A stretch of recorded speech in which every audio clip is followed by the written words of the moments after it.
네, 그러면 여러분의 큰 박수로 10번째 모두 발표 열어보겠습니다.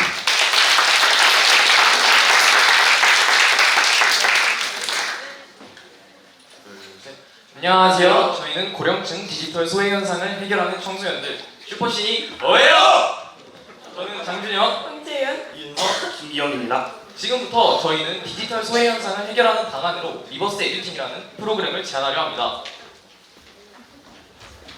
순서는 이와 같이 진행될 예정입니다. 먼저 문제인식입니다. 저희는 통합사회 행복단원 수행평가로서 저희 학교가 위치한 해밀마을의 문제점을 해결해야겠습니다. 그래서 마을 문제로 무엇이 있을까 하고 찾아보던 중 띠링. 안녕하세요. 주문은 어디서 하면 될까요? 네, 저쪽 키오스크 이용해주세요. 아이고, 이건 어찌 쓰는 물건인고 이걸 누르라는 건가? 아 할아버지 뭐야? 키오스크도 못 사용할 거면은 딴 데나 가지. 시간도 없는데. 어르신, 죄송한데 뒷사람도 기다리고 계시는데 빨리빨리 좀 해주세요. 나보고 어쩌라는 거야?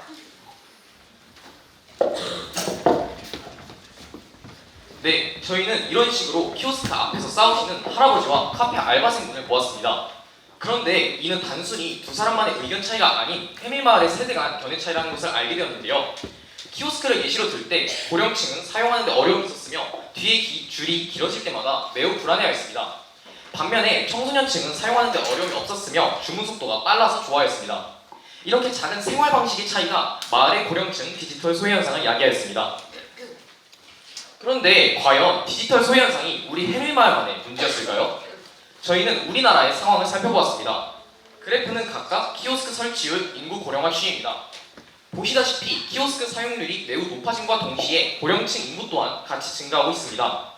이를 보고 우리나라에서 고령층 디지털 소외 현상 문제가 점점 더 심각해질 것을 알 수가 있었습니다. 특히 우리 세종시는 문제가 더욱 심각합니다. 세종시는 2012년 7월 1일에 출범한 신도시입니다. 또한 세종시는 공공자전거 어울림, 수영과 버스 셔클, 세종시티앱 등 다양한 정보통신 기술과 디지털 기술을 이용하는 스마트시티이기도 합니다. 이러한 스마트시티의 기능을 잘 사용하는 청소년층과 잘 사용하지 못하는 고령층 사이에는 생활격차가 생길 수밖에 없습니다. 결국 고령층은 지역사회에서 소외될 수밖에 없는 것이죠. 물론 세종시는 고령층 비율이 타 지역에 비해 낮기 때문에 고령층 디지털 소외 현상이 심각하지 않을 거라고 생각하실 수도 있습니다. 그러나 오히려 노인들의 수가 적어서 지역에서는 디지털 소외 현상을 경시합니다. 이와 동시에 스마트 시티로 인해 주변 환경은 빠르게 변화하죠. 결국 이 두 가지 요인이 세종시의 고령층 디지털 소외 현상을 심화시킵니다. 저희는 문제를 더 정확히 파악하기 위해 해밀마을 2단지 경로당 회장님과 면담을 가졌습니다. 실제로 노인분들은 키오스크를 매우 불편히 여기셨으며 스마트 시티의 기능을 활용하실 줄 몰랐습니다. 심지어는 스마트 기기 자체에 대한 반감을 가지기도 하셨죠. 저희는 이런 상황을 불러일으키는 고령층 디지털 소외 현상의 원인을 여쭈어 봤습니다. 노인분들은 디지털 사용 능력 부족, 디지털 기기 확산 속도, 그리고 디지털 교육을 지속적으로 받지 못한 것을 원인으로 언급하셨습니다.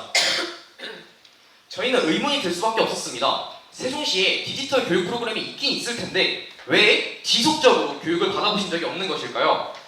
그래서 저희는 세종시 디지털 교육 프로그램의 예시로서 디지털 배움터에 대하여 조사해보았습니다. 디지털 배움터는 인구가 많이 분포한 도담동, 아름동, 그리고 복지 차원에서 인구가 적은 읍면지역인 연기면, 장군면 등에서 시행되기도 하였습니다. 문제는 여기서 발생합니다. 그렇다면 인구가 많은 동지역보다는 인구가 적고 인구가 적은 읍면지역보다는 인구가 많은 지역에서는 디지털 배움터가 자주 시행될까요? 그렇지 않습니다. 예를 들어 해밀동과 같은 지역에서는 디지털 배움터가 1년에 고작 한두 번꼴로 시행된다고 합니다. 결국 복지사각지대가 발생한 지역에서 고령층 디지털 소외 현상이 더욱 심각해지는 것이죠. 저희는 디지털 소외 현상을 해결할 수 있는 정책을 제안하기 위하여 기존의 대안 정책을 조금 더 찾아보았습니다. 대안 정책으로는 찾아가는 어르신 모바일 길잡이와 디지털 이음단이 있습니다. 먼저 세종특별자치시에서 운영되는 찾아가는 어르신 모바일 길잡이를 소개하겠습니다. 이 정책의 특징은 강사가 에듀버스를 통해 동읍면 지역에 있는 경로당, 복합 커뮤니티 센터, 노인문화센터를 직접 방문해 어르신들에게 모바일 기기 사용법을 알려주는 것입니다. 4회차에 걸쳐 어르신들에게 1:1 맞춤형 교육 서비스를 제공합니다. 찾아가는 어르신 모바일 길잡이의 장점은 두 가지입니다. 첫째, 강사가 경로당 노인복지시설을 직접 방문해 교육함으로써 이동이 불편한 노인들에게 접근성이 좋습니다. 둘째, 1대1로 진행되므로 개인별 맞춤형 교육이 가능합니다. 하지만 두 가지의 한계점이 있습니다. 첫째, 블로그, 포스터 등처럼 노인들이 쉽게 확인할 수 없는 곳에 홍보함으로써 인구 대비 참여율이 저조합니다. 둘째, 소담동, 한설동과 같이 한정적인 지역, 즉 인구가 많은 지역에서만 실행됩니다. 따라서 복지 사각지대가 발생하게 됩니다.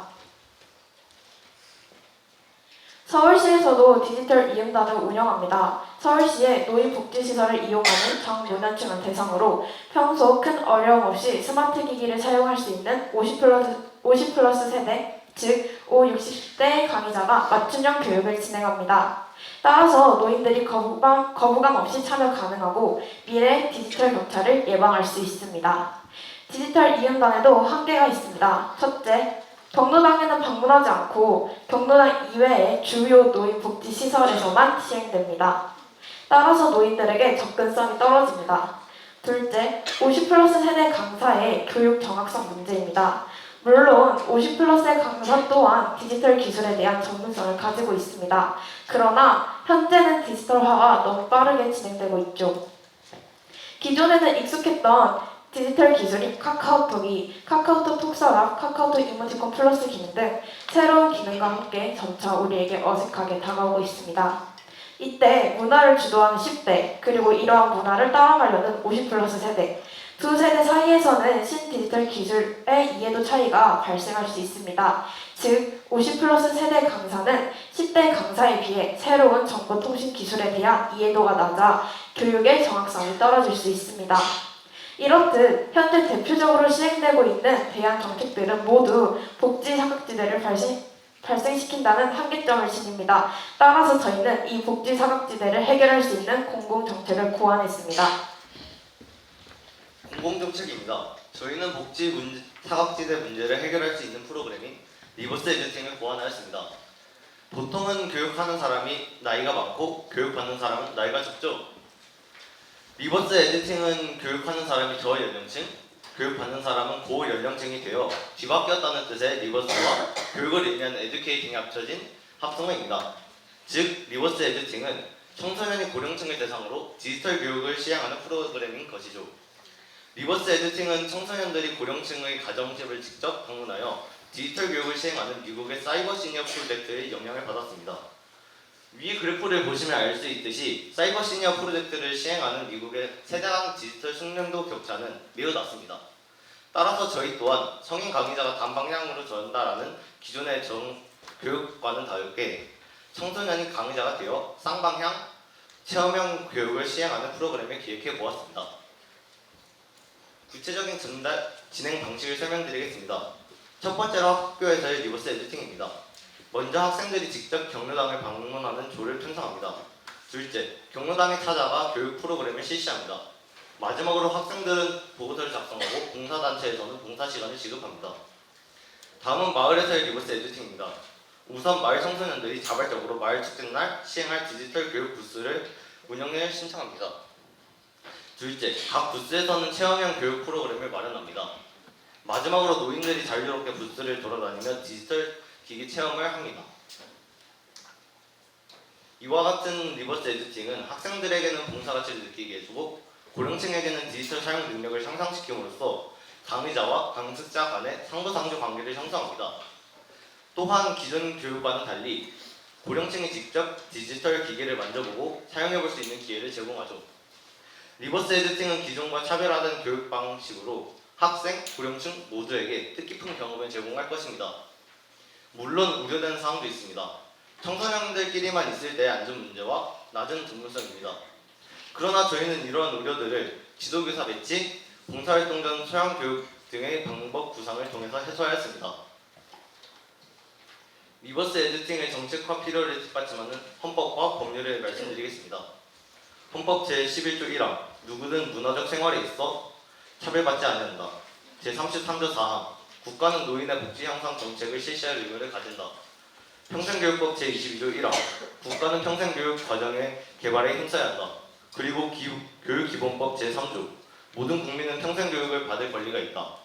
정리해드리면 헌법과 법률에 의거하여 국가는 디지털 약자의 정보 격차 해소를 위한 법률과 프로그램을 등을 만들어야 할 책무를 지닙니다. 디지털 약자는 디지털 학습 능력을 키우기 위한 교육들을 받을 권리가 있죠. 이처럼 헌법과 법률의 요건을 충족하는 리버스 에디팅이 시행되기 위해서는 중앙정부와 지자체, 여러 곳의 협력이 필요합니다. 그 예시로 시청, 주민센터 및 주민자치회, 그리고 중고등학교와 교육청, 마지막으로 과학기술정보통신부, 보건복지부, 교육부의 능력 등이 있겠죠. 저희는 이러한 리버스 에디팅이 정말로 고령층의 디지털 사용 능력, 세대 간 소통, 조화로운 말이 될 수 있도록 도움을 주는지 확인하기 위해서 몇 가지 활동들을 진행하였습니다. 다음은 실행 계획입니다. 저희가 실시한 활동을 순서대로 정리해보았습니다. 경로당 1차 방문, 주민총회 발표, 사업화 간담회, 봉사단체 결성, 경로당 2차 방문, 부스 간담회와 운영, 언론 보도와 정책 제안입니다. 먼저 경로당 1차 방문입니다. 저희가 처음으로 실시한 활동이라 아주 기억에 크게 남습니다. 카카오톡을 어려워하시던 어르신은 어느새 이모티콘을 보내는 실력이 되셨고, 핸드폰으로 음악 듣는 법을 모르시던 어르신은 좋아하는 가수의 음악을 찾아 들을 수 있게 되셨으며, 보이스피싱과 사이버상의 개인정보에 지식이 없으시던 어르신들은 교육을 들으시고 철통 보안을 유지 중이십니다. 그리고 평소 건강에 걱정이 많으시던 어르신은 카카오톡 교육 후 심화로 오픈 채팅방에 들어가 사람들과 소통하고 건강 정보를 얻었습니다. 이 밖에도 인상 깊었던 에피소드가 많지만 시간상 생략하겠습니다. 다음은 주민총회입니다. 여러 시의원들, 각 동장, 각 주민자치회장, 해밀 유초 중고 교장 포함 주민 100여 명이 참석한 자리에서 발표를 하였고, 리버스 에디팅이 사업화되면 좋겠다는 반응을 얻었습니다. 그 후 저희는 해밀 중학생들과 영합하여 노인 디지털 봉사팀을 만들었고, 공익성과 지속성을 인정받아 세종시 자원봉사센터에 정식으로 등록이 되었습니다. 그 후 중학생들과 함께 경로당 2차 방문을 하였습니다. 카카오톡과 네이버 어플을 알려드렸고, 온라인 장기 게임 어플 체험을 시켜드렸습니다. 그리고 저희는 해밀 동장, 해밀 주민자치회장, 세종시 사회적 경제 공동체 센터 담당자들과 함께 디지털 교육 부스 운영에 대한 간담회를 하였습니다. 간담회에서 예산 지원과 교육 방법에 대한 토의를 하였습니다. 그 결과 해밀 무지개 축제 부대 행사로 노인 디지털 부스를 운영하기로 결정하였습니다. 간담회 내용이 담긴 기사입니다. 이후 마을 축제 날 부스 운영을 하였습니다. 키오스크 체험 어플, 카카오티, 알약, 1365 자원봉사 포털 가입 교육을 하였습니다. 다음은 우리 정책을 적극적으로 지지하는 사람들입니다. 첫째, 해밀동 2단지 경로당 회장입니다. 앞서 소개한 디지털 배움터와 같은 프로그램을 많이 경험하셨고, 기존의 정책들의 비효율성을 지적하셨으며, 모두를 위한 마을을 위해선 리버스 에듀팅과 같은 정책이 필요하다고 하셨습니다. 두 번째, 해밀동 주민자치회장입니다. 마을 어르신들의 어려움을 잘 알고 계셨으며, 주민총회 발표 후 리버스 에듀팅의 사업화를 약속하셨고, 각종 홍보와 수요조사를 도와주셨습니다. 다음으로 설득해야 할 정부기관은 교육부, 과학기술정보통신부, 보건복지부입니다. 교육부에는 리버스 에듀팅의 교육 효과를, 과기부에는 정보격차 해소 역할을, 보건복지부에는 노인복지 역할을 강조해야 합니다. 이 중에서 저희는 교육부에 정책 제안을 하였습니다. 정책 제안 사진은 이와 같습니다. 행복한 마을을 위해 우리는 끝없는 도전을 할 것이고, 앞으로도 리버스 에디팅은 계속될 것입니다. 지금까지 발표를 한 슈퍼시니 였습니다. 감사합니다.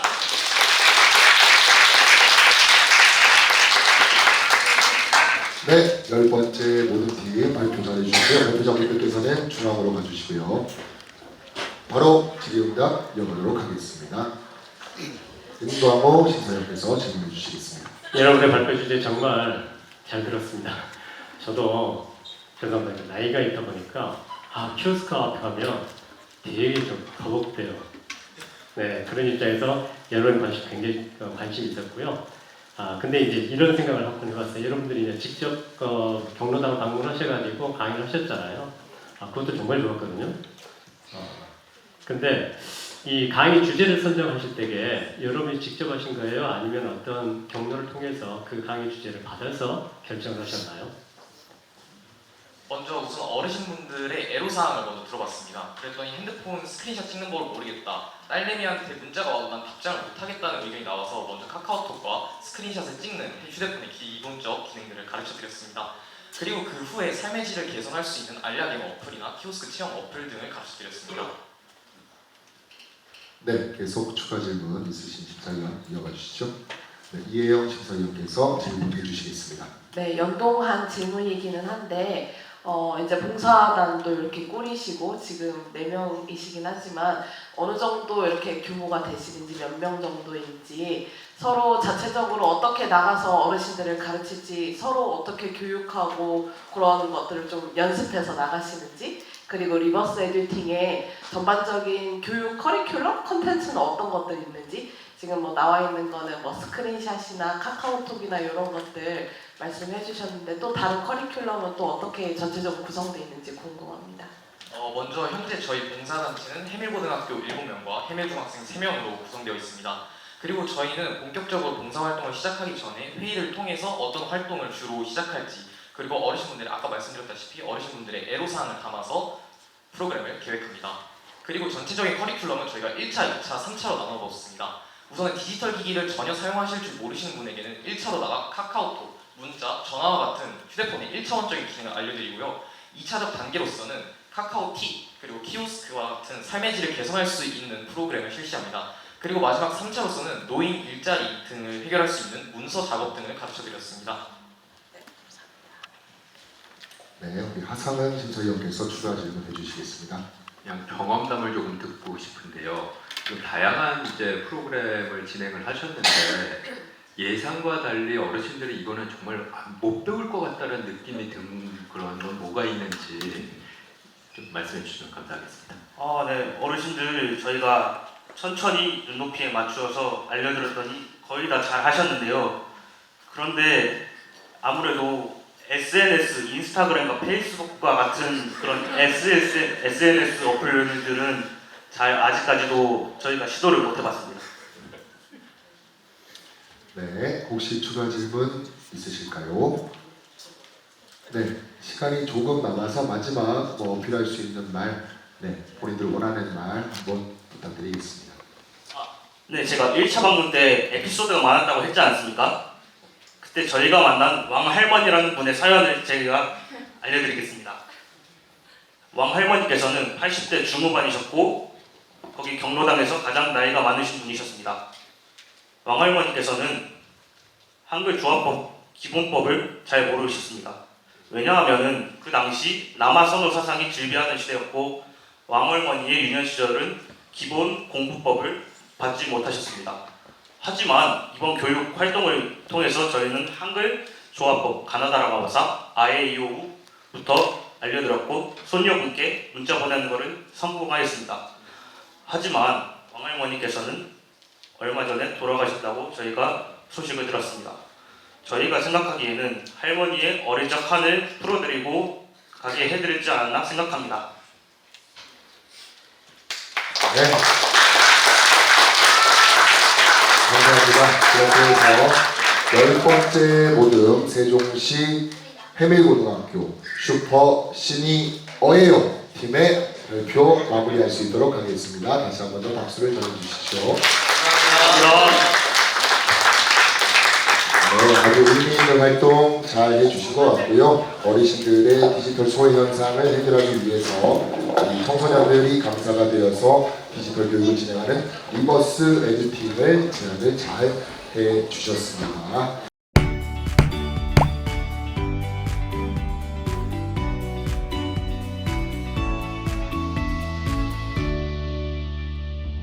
저희가 먼저 통합사회 수행평가로서 마을의 문제점을 해결해야 됐어요.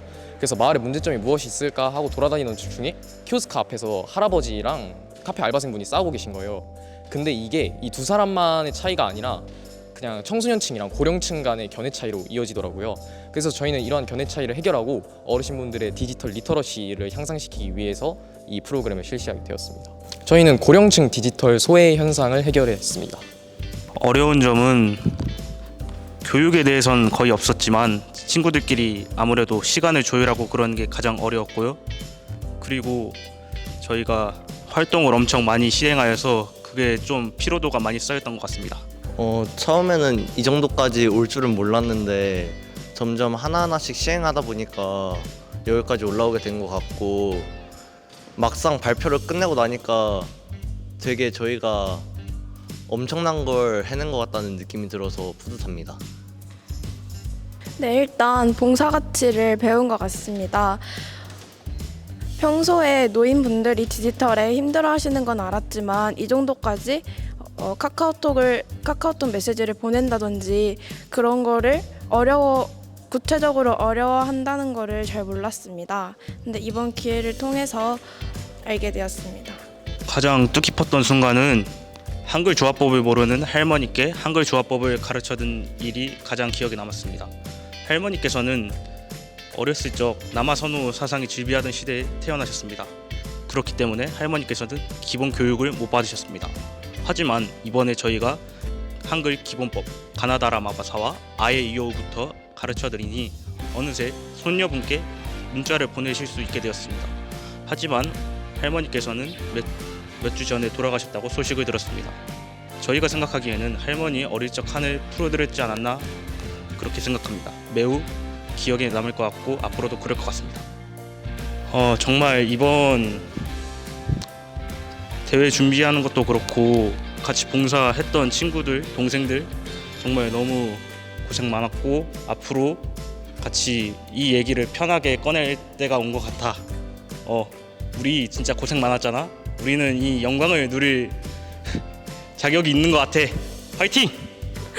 사실 막 밤 10시 넘어서까지 준비를 했었거든요. 근데 선생님은 정말 봉사한다는 마음으로 저희를 도와준 것 같아서 너무 감사드리고 쌤이랑 같은 방을 썼는데 너무 좋았어요. 둘, 셋. 슈퍼시니어 화이팅!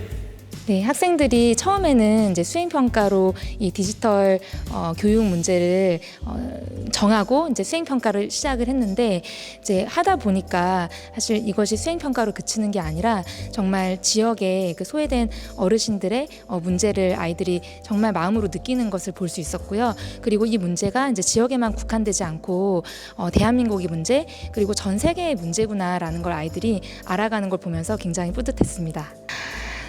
정말 우리 학생들 이 사회참여 활동 진행하고 또 사실 저희가 이렇게 대회까지 나갈 줄은 몰랐어요. 처음에 시작은 정말 수업 시간에 행복마을 프로젝트로 시작한 거기 때문에 아이들이 수행평가로서 열심히 이제 1학기 활동을 마쳤었는데 이제 주제가 너무 좋아서 아쉬워서 이렇게 이제 대회를 참여한 거였어요. 그런데 막상 이제 대회 본선까지 가다 보니까 너무 고생을 많이 했어요. 그래서 최근 한 2주간은 거의 매일 아이들이 밤 10시, 11시 어떤 날은 막 자정까지 준비를 하다가 제가 막 1시까지 집에 데려다주고 그랬는데 그 과정에서 사실 몸도 마음도 많이 지쳤을 텐데 포기하지 않고 이렇게 해내서 너무 자랑스럽고요. 그리고 이 문제가 이 본선 대회, 이 대회로만 끝나지 않고 앞으로도 이제 이어갈 수 있었으면 좋겠습니다. 우리 친구들 너무 자랑스럽고 고맙습니다.